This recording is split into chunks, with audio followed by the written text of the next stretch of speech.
This afternoon's presenter is Mr. Doug Howarth.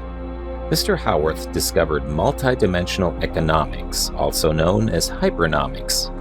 This reveals the length opposing non-physical forces known as the law of value and demand, which replaces the law of supply and demand. He has been published 13 times across 4 continents. His company, Hypernomics Inc., founded on his ideas, has done consulting work for NASA, Virgin Galactic, Lockheed Martin, Raytheon Technologies, and Northrop Grumman, as well as others. He won ICEAA's Best Track Paper in 2011, 2018, and most recently in 2023 at this year's ICEAA conference in San Antonio, Texas. He also has a book coming out, published by Wiley, titled Hypernomics: Using Hidden Dimensions to Solve Unseen Problems, which is expected to be available in January 2024. Please welcome Doug Howarth.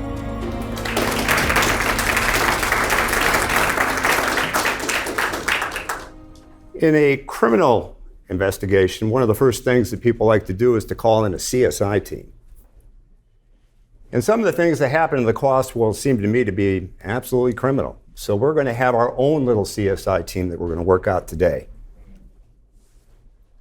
So what we're going to do today is we're going to look at the A380. We're going to ask ourselves, why did the production stop? What happened to the cost? What happened to the schedule? And what happened to the demand? Now, not too many of us in here tend to look at demand. Our group is pretty big on that. Then we're also going to look at, for some historical perspective, we're going to look at DeLorean, and they shut down after just a few years of operation. We're going to ask ourselves, well, why did that happen? So we're going to look at their cost, their schedule, and their demand. And then we're going to look at something we call value. In our vernacular, value is the sustainable price for a product based on its features. And so that's a pretty big thing, as we're going to see in all of economics. It's been understudied, and we like to study it a little bit deeper than that. So we're going to ask ourselves, how can we prevent this from happening in the future? Now, some people might tell you when you've had a bad project in your group that things just went awry. Things didn't happen the way we thought they were going to happen. And perhaps what happened then is something that's a big accident. We're going to say, is that true? So our accident is not an accident at all. Oops. I hate when that happens. I absolutely hate when that happens. Well, so what to do? What are you going to do?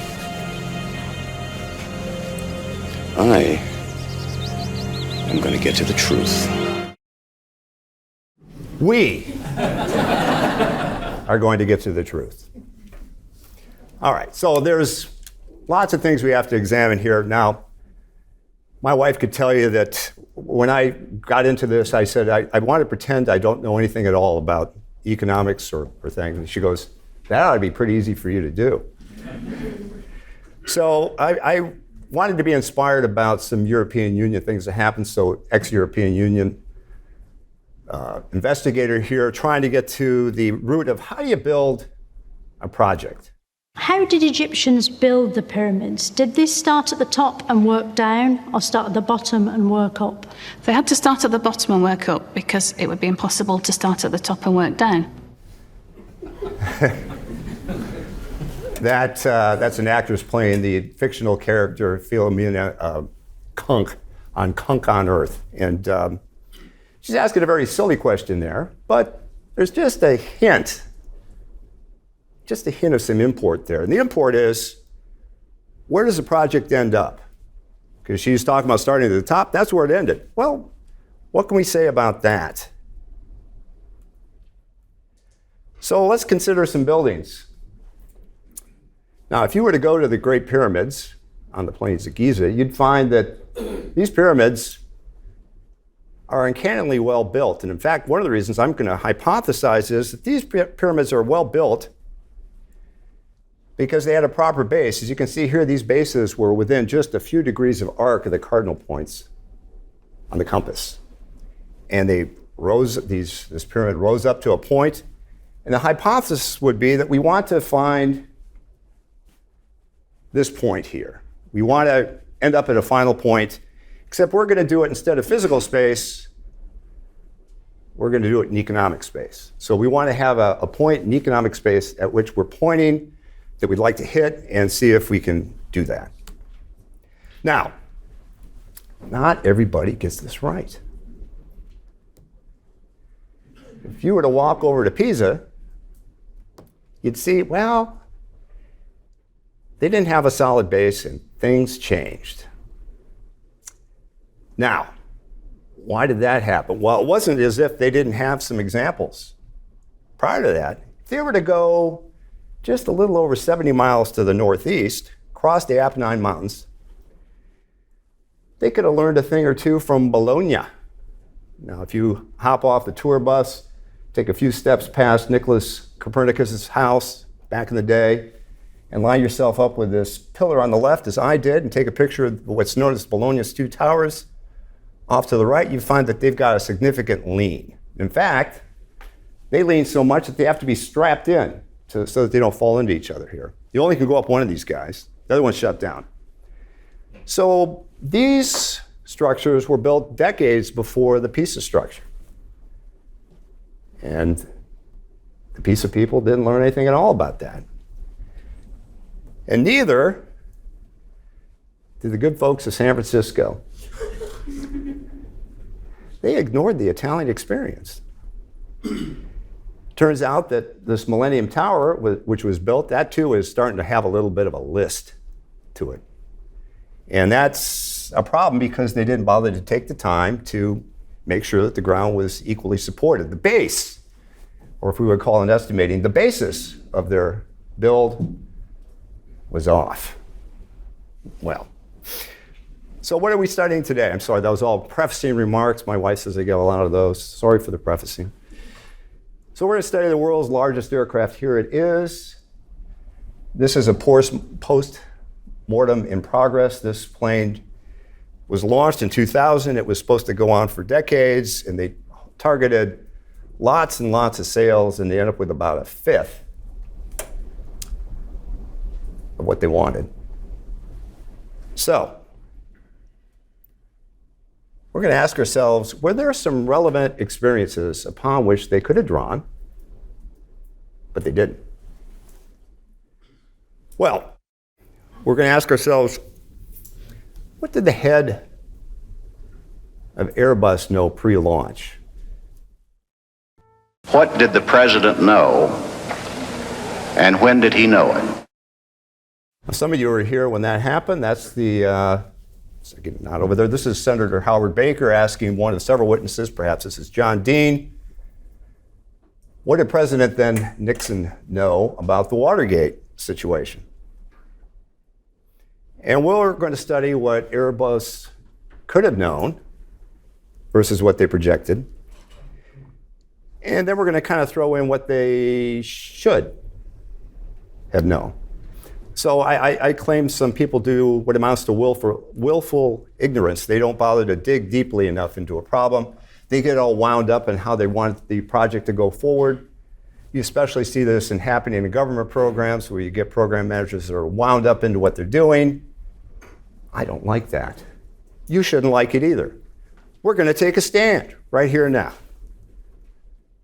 So, the Airbus A380 set themselves a target, much like the point of that pyramid. They set themselves a point out in economic space. This is their cost estimate, redrawn in 2022 dollars. They had just over 20 billion they targeted for it, and just under 600K pounds.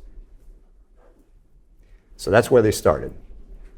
Now, any of you who estimate aircraft or missiles or ships or anything like that, you're going to be getting some sort of empty weight or displacement figure, which in the vernacular there is known as manufacturing empty weight. And here are a series of programs, 16 of them, made anonymous here, where we get something known as the parametric weight. And this would be at the 0 point in our schedule, so that's when the thing launched. Then we're going to normalize all these programs over 100% of a total program. And here's their empty weight at the end of the program. Now, some of you are scanning that already and saying, uh-oh, they don't match. Now, that's a problem. See, because what's going to happen is what happened to me, what may be happening to you, and what might happen in the future, unless you take some steps we're about to talk about. Unless you take some steps, you're going to be convinced that these are the weights on the left. These are the weights you ought to be using. You might ask yourselves, is there a relationship here? So let's take a look. We can track these empty weights over time. This big solid vertical line here this is the 0 point. This is the ending point, 100% of the schedule, 0% of the schedule. Prior to the schedule, if your weights engineers are nice enough to you, they may actually give you some preliminary estimates. And in this case, you see you got some preliminary estimates, and virtually with maybe 1 or 2 exceptions, they're all higher than the starting weight. So what happened here was there was rampant optimism. Now, I hate optimism, you should too, because over time, each and every one of these programs grew. In fact, they grew according to this equation right here. Very, very highly correlated. And what it basically says is that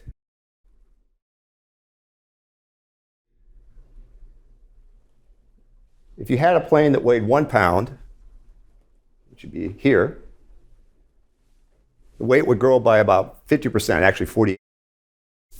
And if you ever made yourself a plane that somehow was 3 times the size of the A380, 1.97 million pounds, this estimator might get it exactly right.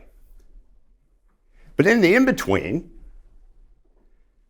there's a lot of error that's being built into your estimate from the get-go. So if you're building a missile, for example, roughly 1,000 pounds, that's going to gain over 20%. And it turns out here, this estimator predicts that for the Airbus A380, that it's going to grow by about 3.4% in terms of its weight. So if I'm an estimator on that, I'm going to take that and plug that into my model and have my manager tell me I can't do that. And at the end of the program, your manager might say to you, I didn't like that you did that. And you'd say, you know what? It didn't grow by 3.4%. It grew by 5.1%. You might go, oh. But that's the point that we have to make here, is that things grow and things happen. So now there's some added contributors to cost here. In the A380, many of the large subassemblies for this project had to move. Now that's much more common now. Back then it was a device to get more people involved in the project. But that added some cost. But more important than that was that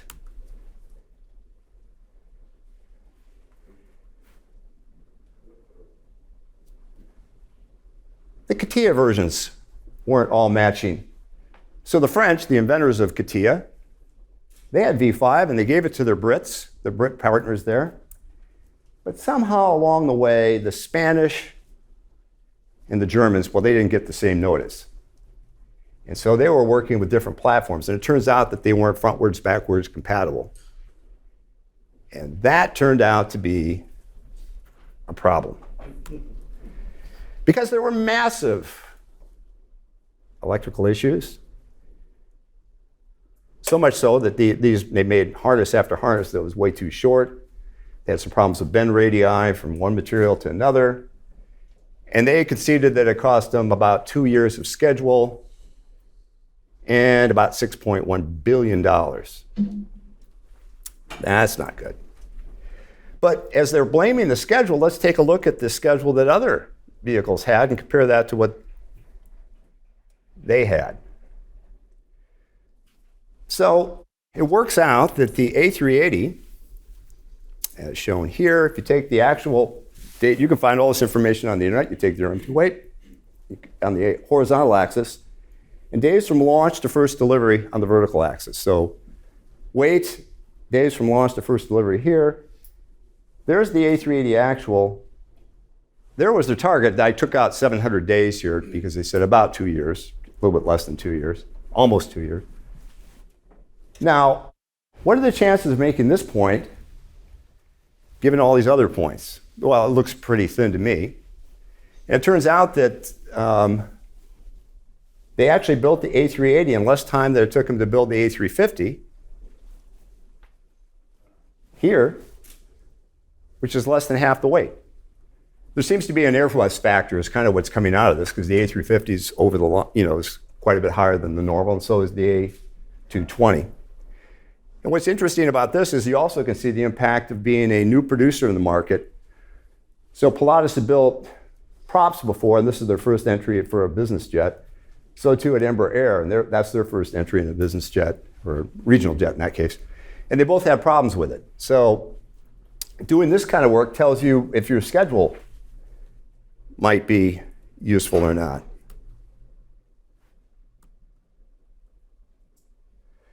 Now, it turns out that a simple estimator, this is about as simple as it can get. You might have this estimator taught to your first class here and say, hey, I want to do some estimating. Why is that important? Well, if you find a whole bunch of projects online, aircraft, empty weight here, development cost in millions here. Now the A380 is bigger than anything, so it's going to be an extrapolation. We're extrapolating here. But here's the Airbus estimate. Now they said they were going to build it at 597,000 pounds. They grew. If you use this estimator, it says that you would have been at about 27.9 billion, if you believe their initial weight. Or if you didn't, it'd be 29.4 billion. And it turns out the actual price, by most recorded people in this field, was somewhere between 31 and 37 billion. So this was a problem. But it doesn't stop there for Airbus. They had a sales target too. So again, not unlike the point in the pyramid, not unlike the weight development cost goal that was in economic space, a point in economic space. Here's a point in economic space. We're looking at number of deliveries and target price. That's our target. How'd they do? Well, we kind of know the answer to that already, but let's see what happened here. Well, first of all, just as a little side note, the prices that they post for airliners that you'll see online are typically aspirational. They don't often make those prices. And if you dig around, I rooted this thing out, you find that there's a discount, very steep discount that's applied to virtually all airliners here. So when you see that posted price and you try to do some work off of it, say if you're doing some analyses, you're going to be off the mark because they're not going to tell you the real price. But somebody rooted around and found this information here. So that's a problem. But here's another problem too. Back in the late 90s, the Boeing company, TBC, and Airbus were knocking around the idea of having a consortium together to build what they called a very large aircraft, a VLA, if you will. Now, it turns out that they had some disagreements back and forth, and the disagreements were due in no small measure to their forecasts going forward. So here's Boeing in 2003, there's Airbus in 2000. Well, they saw the world pretty differently.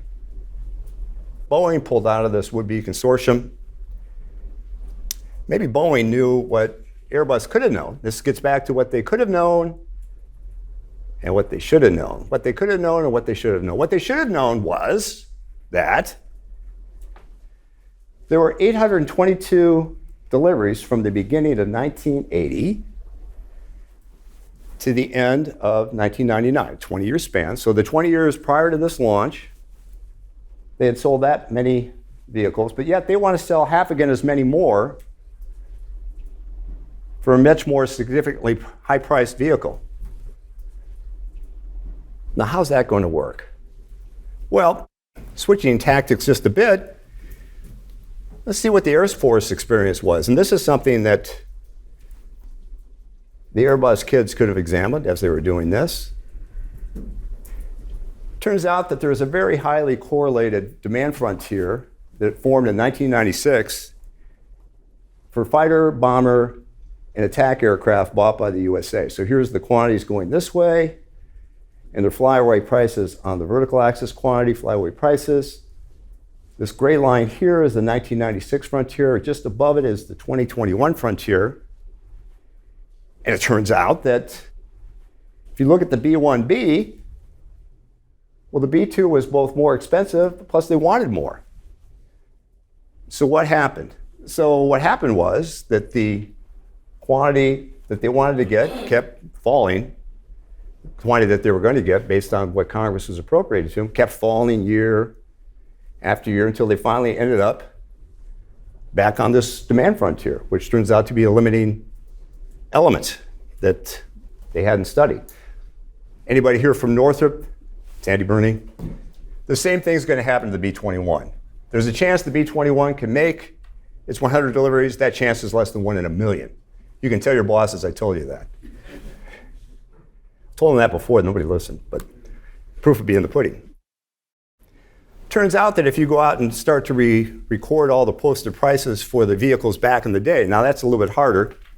So if you try to create those charts, I can tell you your results will vary because these sources are kind of varied and somewhat unpredictable, but you can get a demand frontier here. Again, poorly correlated, but just underneath the threshold that we like to use here. And it's suggesting that, golly, that frontier was a big thing, and they were almost 10 standard deviations past that. You might say to yourself, what can we do about that? Well, now you recall the beginning of this presentation, we were talking about the Pisa people, and they didn't learn from the Bologna people. So just a little bit northwest of Toulouse is this little country called Ireland. And they were building another vehicle decades before called the DeLorean. The DeLorean, originally DMC-12 here. Now, what was DeLorean selling? Well, there's different views of this, but here's one. Wait a minute, Doc. Are you telling me that you built a time machine out of a DeLorean? The way I see it, if you're gonna build a time machine into a car, why not do it with some style? Besides, the stainless steel construction made the flux dispersal. Look out!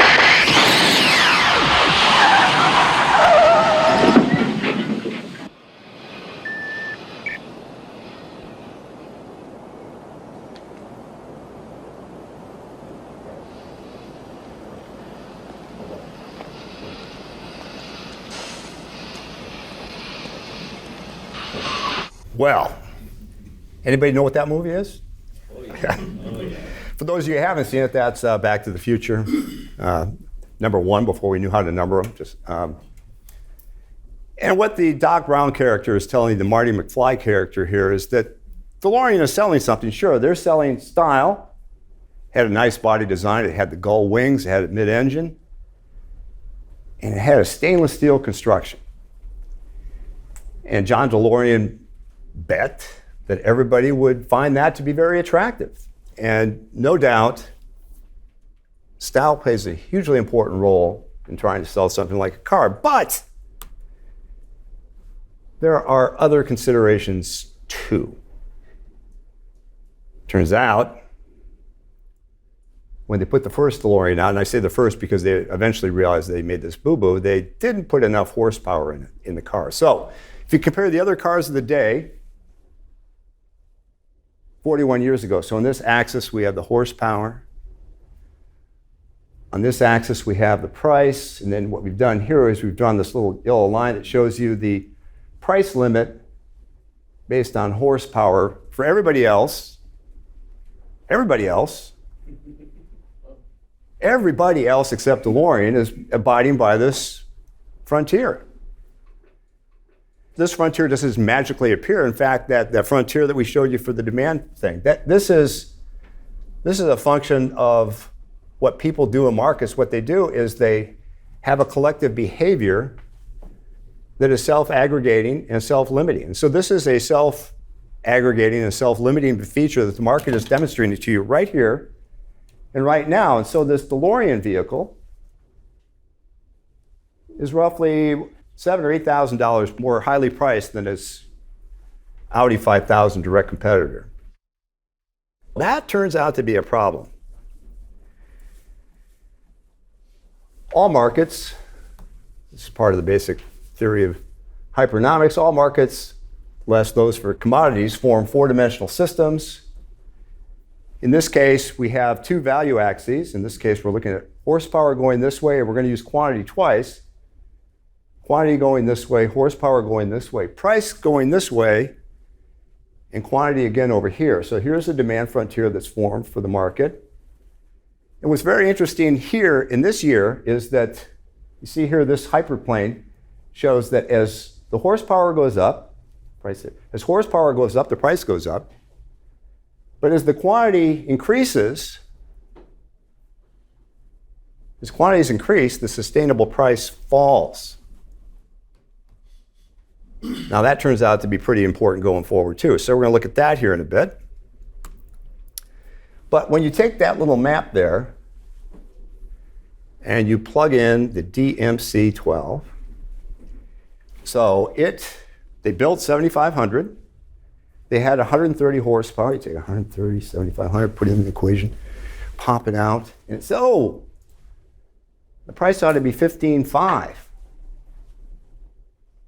But wait a second, Doug, you just told us at the beginning of the presentation that they didn't sell it at that price. They sold it for $25,000 versus $15,500. So in order to support that price, instead of having the 130 horsepower that they had, they would need to more than double their horsepower to get a point that would be sustainable by this plane at the $25,000 mark. That turned out to be a problem for them. Now, to get back to the product demand curve that we talked about here, what's interesting from this standpoint, and the reason that it's in this presentation, is many of us work with learning curves, and you're just now learning about demand curves. So these demand frontiers are formed out of the demand for each and every product in a market. And sometimes,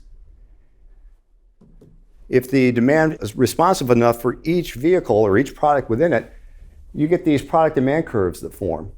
And with this, we're showing here the 911 SC and the BMW. They both have these product demand curves that form that basically say if you can keep building the product until you get right around here, and you're going to run into a demand frontier, or right around here, you could be on either side of this demand frontier. Now, this particular curve, if you were to plot it as learning curve, is 87.2%, which means that if your learning curve became flatter than that, which is to say greater than that amount, you might eventually find these two curves intersecting. And that actually turns out to be a very big deal in that bomber market we were looking at before. So this is something else that you need to look at when you're considering whether or not your program could or could not tank, or if it's going to be viable. So in baseball, they have what's known as the Triple Crown, the batting king, the home run king, and the RBI king. I claim that DeLorean basically did the Triple Crown plus one here. They missed all available targets. They missed their schedule, which I didn't show you. But they missed their quantity sold, they missed their price. Basically what happens here is this curve limited them to 6,000 vehicles, but they built 7,500, and they only sold 3,000 of the 6,000 that were available in the market, in no small measure because the car wasn't worth it, because it didn't have the horsepower. What are you going to do? Well, to sum up what we've seen here then is that the A380 production stopped short, but shouldn't have started in the first place. Now, this is the whole thing about the special kind of CSI that cost analysts can perform, you could actually have told the people, instead of waiting for the thing to come to the end of it and tell you why it blew up, you could have told them that in advance. There was never a big enough market, and you could have figured that out in advance of that. When it actually did happen, the costs went out of control, and the demand analysis would have confirmed a far smaller market than they projected. The DeLorean shut down for a bunch of reasons. Cost too high, value too low, and they didn't do demand analysis. And just as we were comparing the Bologna experience to the Pisa experience, Airbus didn't learn anything from DeLorean. Just decades before, just a few hundred miles away. So these broader analyses need to be done for all programs. So I contend, ladies and gentlemen, that the next time you're sent a flawed project, tell your people that you Ended it dead on arrival. Thank you very much.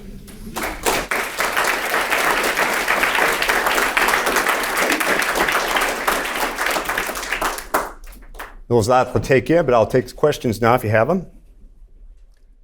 I got one. Yeah. So I've worked a couple programs, the Littoral Combat Ship. Yes. Oh boy, there was a Flawed project. Right, yeah. And right now I'm working on a Air Force missile. Oftentimes you run into the issue of you're trying to keep the industrial base going. Sure. Because if you shut it down, then it's going to cost more to restart it. So I'm not too familiar with Airbus and stuff like that, but what would you say to the people that kind of have the requirements more or less just to keep Lockheed Martin that would be a different located thing. in Colorado going? Yeah, that would be a different requirement. Yeah, you would have to factor that in. So that these are commercial programs, but you would want to factor that in. I know that Boeing at their St. Louis plant didn't want it to end. They had stopped building the F-18s, or they were in much lower demand. So they basically put all their chips in on that new trainer that they had, and they basically built the prototype, which amounted to a pre-production prototype, for free. So you'd have to lean a little bit both on the government maybe, but you also want to go back to the manufacturer. The manufacturer has to keep themselves afloat, and they should be taking some steps. So I would say you have to kind of trade that. But yeah, there's some interesting trades there. Yes. Brett. I guess I was watching this, it made me think of the L-1011, which was Lockheed's failed jetliner project in the 70s. There's a lot of similarities, I think, in terms of a market that wasn't big enough to support it. And it's interesting that nobody ever learns the lessons. No, that's true. In fact, when you bring up the Lockheed, basically what happened then is there was the 747. Lockheed built this plane before deregulation happened. So in the pre-deregulation market, they tried to go in with there was the L-1011, the DC-10, and the 747. They're basically splitting the market. And what happened around the same time frame was that Northrop decided, a lot of jets can deliver payload and go really fast, but what if they got up to altitude faster? And so there's a value to getting to altitude faster. So Northrop invented the F-20 Tiger Shark.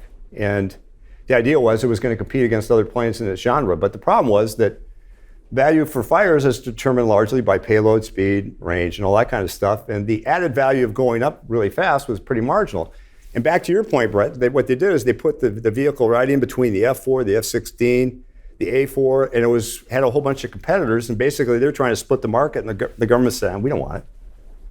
So you want to make the other point there is that you want to try to find an opening in economic space. You don't want to go right up against somebody else and try to split it. That's actually what your point is there. Just an observation. That was a really good presentation. But one thing that Airbus looked at was the user's requirement.